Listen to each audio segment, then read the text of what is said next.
السلام علیکم ورحمۃ اللہ وبرکاتہ۔ امید کرتا ہوں کہ آپ سب خیر و عافیت سے ہوں گے اور آپ کے عربی کے اسباق کی ترتیب چل رہی ہوگی۔ آج کا ہمارا سبق الدرس الثانی والثمانون 82 نمبر سبق ہے۔ جیسا کہ آپ کے علم میں ہے کہ ہم نے کتاب الاساسی جو جامعہ ام القری مکہ مکرمہ کی یونیورسٹی کا نصاب ہے اس کو شروع کیا ہوا ہے۔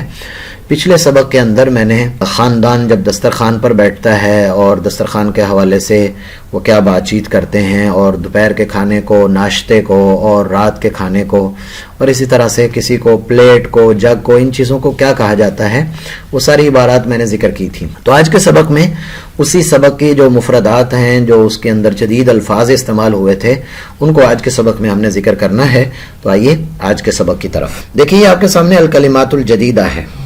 الکلمات الجدیدہ، یہاں پر میں ایک بات عرض کرنا چاہوں گا کہ شروع میں نے عرض کیا تھا آپ حضرات کی خدمت میں کہ یہ کتاب پہلے بالکل چھوٹے چھوٹے مفردات ذکر کرتے ہیں، چھوٹے چھوٹے مفردات ذکر کرنے کے بعد پھر اس کے بعد جو ہے وہ چھوٹے چھوٹے لفظوں سے شروع کرتے ہیں۔ اب جو سبق ہم نے پچھلی دفعہ پڑھا ہے یا پچھلے سبق کے اندر ہم نے پڑھا ہے، تو وہ سبق میں آپ نے دیکھا ہوگا لمبی لمبی کچھ عبارتیں ہیں۔ تو اس طرح سے کسی بھی زبان کو سیکھنے کا یہی طریقہ کار ہوتا ہے۔ انسان کسی زبان کو سٹارٹ میں یا شروع میں بہت لمبے لمبے سنٹینسز اور لمبی لمبی عبارتیں وہ اس کے لیے بولنا ممکن نہیں ہوتی ہیں۔ تو اس لیے کسی بھی زبان کو آپ سیکھنا چاہتے ہیں، چاہے وہ انگلش ہے، اردو ہے، اردو تو آپ کو پہلے سے آتی ہوگی، مطلب یہ ہے کہ کوئی اور زبان سیکھنا چاہتے ہیں، فرینچ سیکھنا چاہتے ہیں، چائنیز سیکھنا چاہتے ہیں، تو سٹارٹ آپ کا بالکل ایک ایک لفظ سے ہوگا۔ لفظ سے آپ پھر آگے 2 لفظ جوڑتے ہیں، پھر آگے 3 لفظ جوڑتے ہیں، پھر 4 لفظ جوڑتے ہیں، تو اس طرح ایک لمبی عبارت بن جاتی ہے، پھر وہ پورا سنٹینس ہوتا ہے جو ہم عام طور پر استعمال کرتے ہیں۔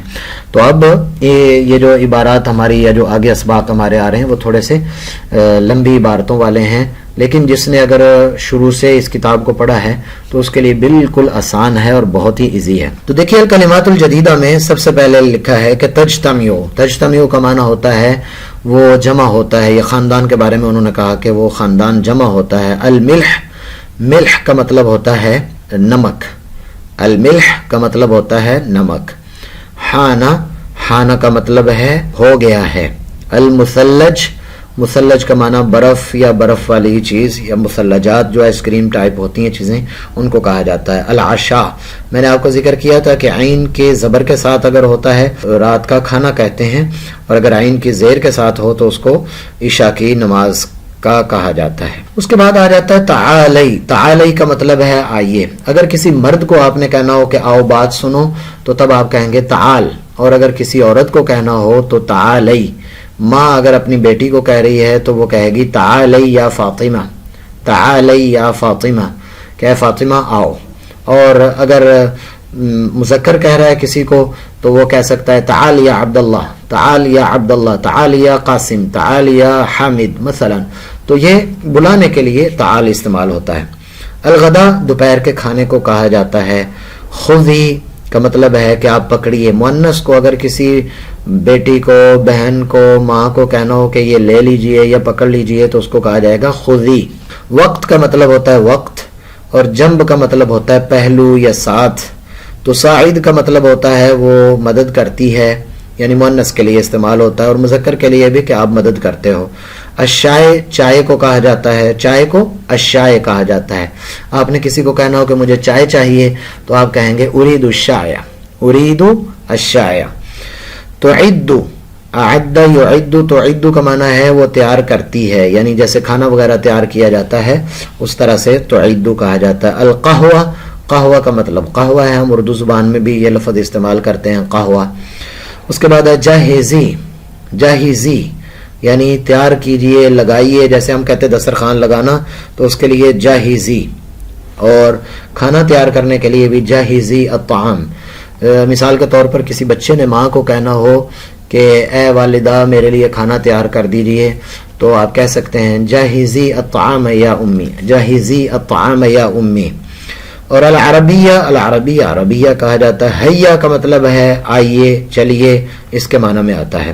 اطعمنا، یہ آپ کو یاد ہوگا کہ یہ کھانے کے بعد میں جو پچھلے سبق میں دعا ذکر ہوئی تھی، کھانا کھانے کے بعد جو دعا مانگتے ہیں وہ ذکر ہوئی تھی، تو اس کو کہا جاتا ہے اطعمنا۔ اس کے بعد ہے افراد۔ افراد کا مطلب ہے افراد جو فرد ہوتا ہے اس کے جمع یعنی کئی سارے لوگ. لذیذ، لذیذ کا مطلب ہوتا ہے مزیدار، اچھا. وضع، وضع یضع کا معنی ہوتا ہے رکھنا، وضع یضع کا معنی ہوتا ہے رکھنا. سقانا، سقانا، سقا یسقی معنی جس نے ہمیں پلایا ہے. احضر کا معنی ہے حاضر کیا. جعلنا اس نے ہمیں بنایا ہے.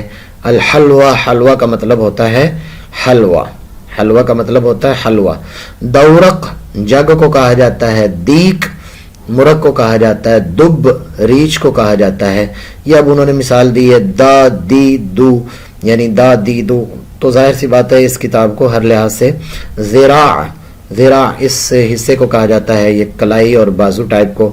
اور نافذہ کہتے ہیں کھڑکی کو. لذیذ، لذیذ کا مطلب ہوتا ہے مزیدار یا اچھا یا لذیذ. اب ان کلمات جدیدہ کو ایک دفعہ دوبارہ پھر دیکھ لیتے ہیں. کلمات الجدیدہ، الکلمات الجدیدہ کا مطلب ہے کہ نئے کلمات جو نئے الفاظ استعمال ہوئے ہیں وہ ہیں یہاں پر. تجتمع کا مطلب ہے کہ اکٹھا ہونا، تجتمع کا مطلب ہے اکٹھا ہونا.